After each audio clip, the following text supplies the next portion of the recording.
این علم از کیست که بی صاحب است؟ این علم از کیست که در خاک و خون؟ این علم از کیست که در خاک و خون؟ پرچم او گشته چنین واژگون. این علم از کیست که شد سرنگون؟ کرده دلم را به خدا بی سکون.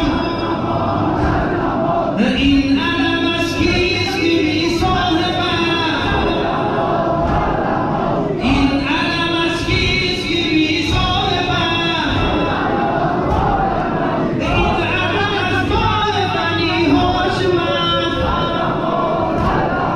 حضرت عباس دلاور چه شد؟ حضرت عباس دلاور چه شد؟ صاحب این پرچم لشکر چه شد؟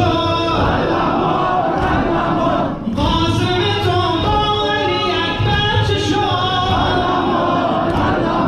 آن چه شد جعفر و اصغر چه شد؟ این علم از کیست که بی صاحب است؟ این علم از کیست که بی صاحب است؟ این علم از ماه بنی هاشم است. این من و این نشه علمدار من.